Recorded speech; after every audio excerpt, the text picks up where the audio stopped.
Hello students.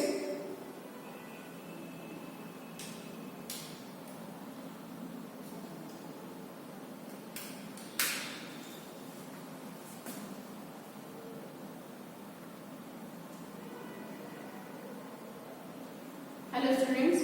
Welcome to PIMT YouTube channel. MBA की specialisation subject का हम international business के बारे में बात कर रहे हैं। ठीक है, इसमें कोड है मेरे पास एक्सपोर्ट इंपोर्ट डॉक्यूमेंटेशन का आपका, ठीक है, जो कोड है KMPI-03 वो है मेरे पास। ठीक है, आज हम पढ़ेंगे रजिस्ट्रेशन इंपोर्ट एक्सपोर्ट कोड। ठीक है, आपको रजिस्ट्रेशन के टाइम पे इंपोर्ट एक्सपोर्ट कराने के लिए रजिस्ट्रेशन के टाइम पे IEC की जरूरत पड़ती है। IEC is import export code. ठीक है, IEC की जरूरत पड़ती है। तो वो IEC होती क्या है?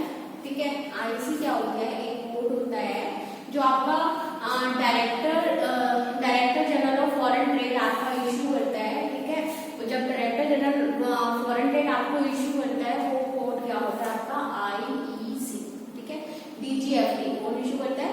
DGFT। D stand for directorate, G stand for general, ठीक है, F stand for foreign and T stand for trade. ठीक है, अब बात आती है कि इंपोर्ट एक्सपोर्ट डॉक्यूमेंट कोड के लिए हम अप्लाई तो कर देंगे।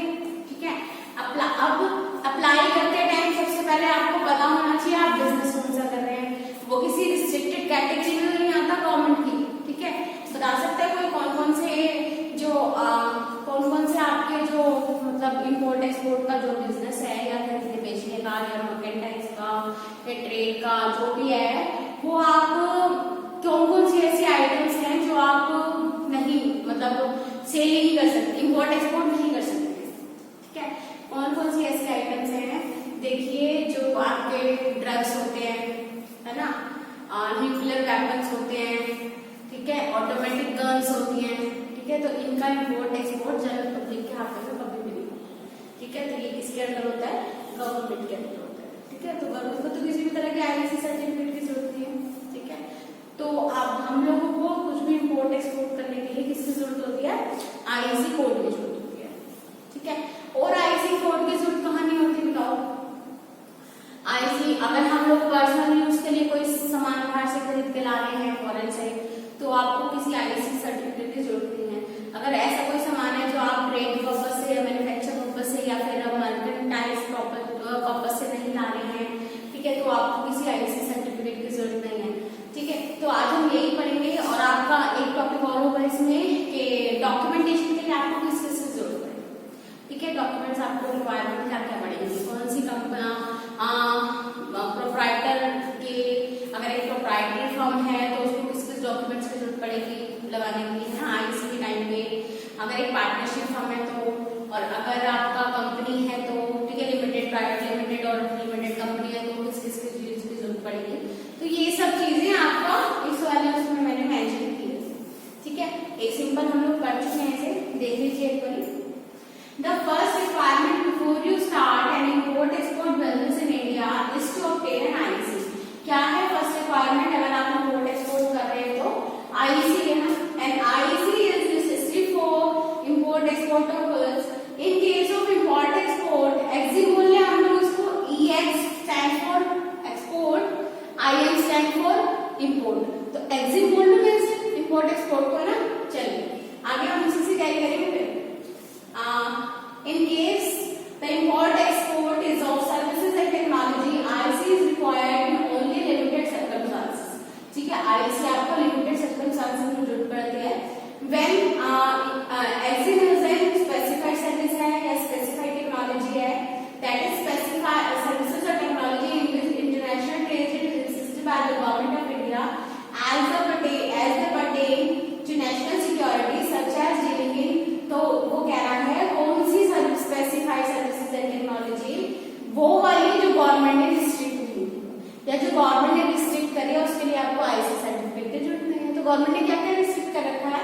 The one is nuclear weapons and the other one is automatic guns. अभी बताया मैंने आप लोगों को न्यूक्लियर जितने भी वेपन्स है और ऑटोमेटिक गन्स है, ड्रग्स हो गए आपके, इनको गवर्नमेंट ने इंपोर्ट एक्सपोर्ट करने के लिए क्या कर रखा है? आपका रिस्ट्रिक्ट कर रखा है। ठीक है, रिस्ट्रिक्टेड इसमें आती है। IEC is not required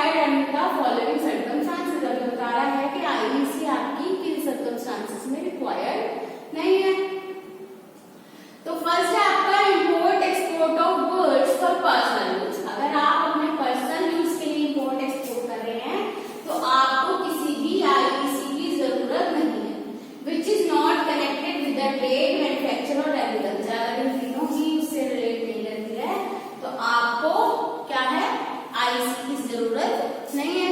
the next one, import export by government ministry and department and certain notified charitable organisation.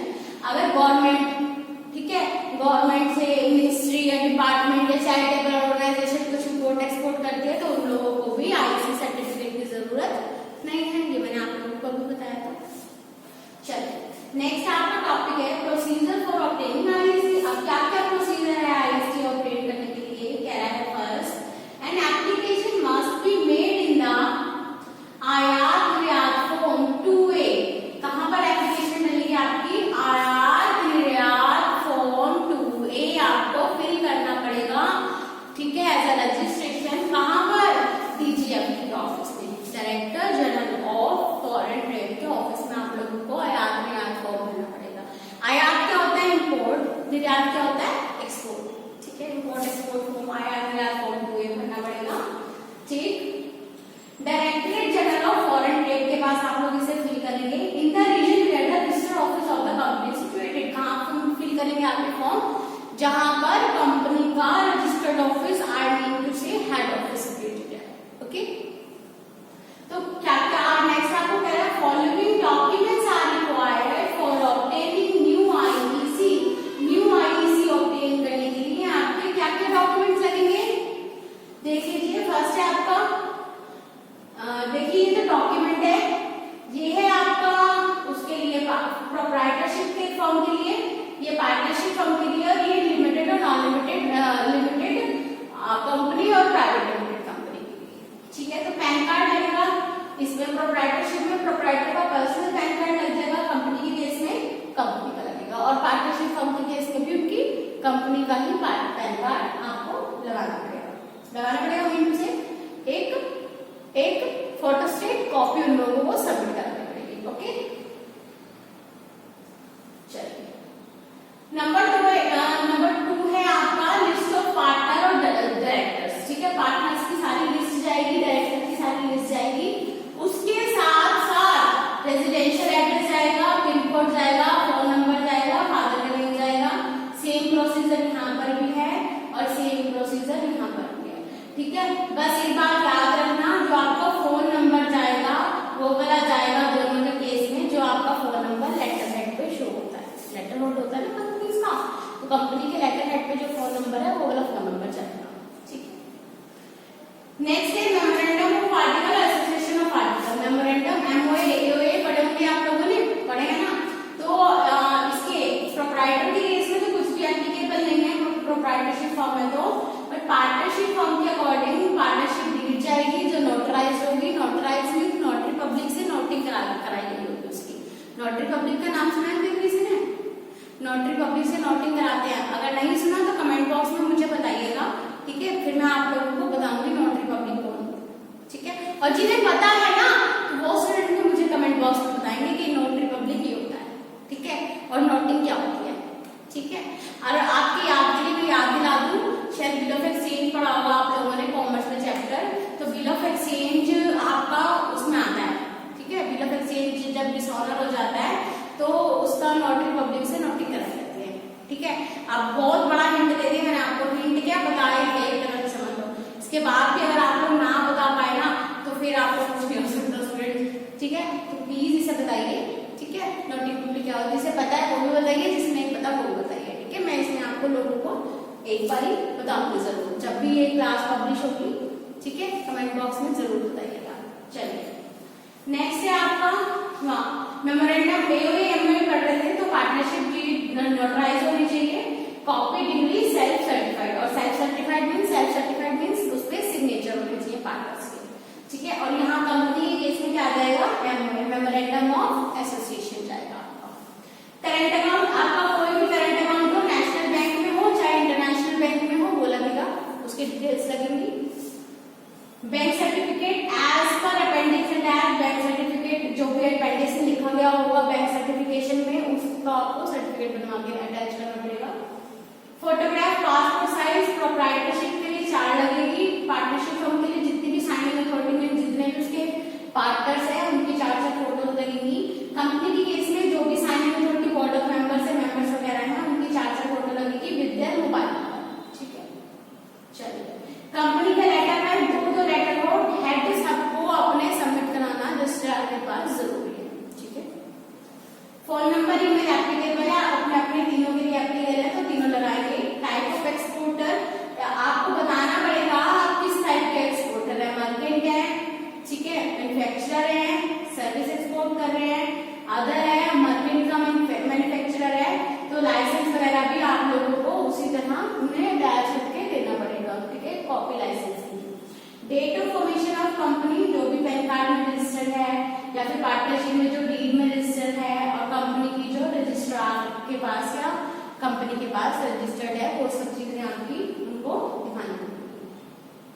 चलिए, तो ये कह रहे हैं जीडीएफटी, डीजीएफटी क्या बताया मैंने आप लोगों को, director general foreign trade. DGFT has provided online filing facility for obtaining RCC, आप ऑनलाइन भी फिल कर सकते हैं, एंड अदर ऑथराइजेशंस के पास भी होगा ये फॉर्म। तो फॉर्म एएनएफ 2A, एएनएफ या आयात निर्यात form 2A require basic details of the business, basic details मांगता है वो आपसे, एंड इट्स प्रोप्राइटर और उसके प्रोप्राइटर की, ठीक है, पार्टनर्स की और डायरेक्टर्स की, जो भी एप्लीकेबल है वो सब चीजें आपसे मांगेगा। ठीक है, वहां पर फॉर्म का फ्लो खुल जाएगा, जो भी डिटेल्स वो मांगेगा वो जो भी मैंडेटरी होंगी वो फिल कर सकते हैं आप। ठीक है, तो बैंक अकाउंट डिटेल्स लगेंगी एंड बैंक सर्टिफिकेट लगेगा, where business has an account, जहां पर भी बिजनेस का अकाउंट होगा वहां पे अकाउंट की डिटेल्स और सर्टिफिकेट लगेगा। ठीक है, stating the period for which the business has an account with the bank, और उसमें सर्टिफाइड किया जाएगा कि कितने पीरियड से कंपनी का अकाउंट उस बैंक में चल रहा है। ठीक है, चलिए, one thing to be kept in mind is the permanent account number is prerequisite for grant of an RCC। एक बात याद रखना कि IEC लेने से पहले आपका पैन क्लियर होना चाहिए। ठीक है, कंपनी का, प्रोप्राइटरशिप फर्म का, पार्टनरशिप फर्म का पैन आपके पास होना चाहिए। ऐसा ना हो आपने उधर पैन के लिए भी रजिस्टर कर रखा है और इधर IEC के लिए भी रजिस्टर कर रखा है, पैन कार्ड डालने के बाद ही आप IEC के लिए रजिस्टर कर पाएंगे। क्लियर है? चलिए, and only one IEC can be issued against a single PAN, और एक पैन पे एक ही IEC इशू की जाएगी, इंपोर्ट एक्सपोर्ट का एक ही सर्टिफिकेट इशू किया जाएगा एक पैन कार्ड पे। क्लियर है? चलिए, the IEC issued is valid for all the branches or factories of the import exporter, और वो IEC जितनी भी ब्रांचेस हैं आपकी फैक्ट्री की या कंपनी की, जितनी भी फैक्ट्रीज हैं, जितनी भी आपकी ब्रांचेस हैं, सबके लिए एप्लीकेबल होगा। ठीक है, चलिए, application which are complete in all respect are normally disposed of within 2 days। Application अगर आपकी कंप्लीट है तो आपको कब डिस्पैच करके डिस्पोज करके जाएंगी, 2 दिन के अंदर आपकी वो एप्लीकेशन क्या हो जाएगी, डिस्पोज। आई डोंट थिंक कि आप लोगों को कोई भी प्रॉब्लम इसमें होगी, that's a very easy topic. ठीक है, पढ़ लीजिएगा, अगर विजिबिलिटी की आपको कोई भी प्रॉब्लम लग रही है तो पीडीएफ आप लोगों को वैसे अटैच कर दी जाएगी, उसे देख लीजिएगा। ठीक है, कहीं भी कोई प्रॉब्लम हो प्लीज कमेंट बॉक्स में या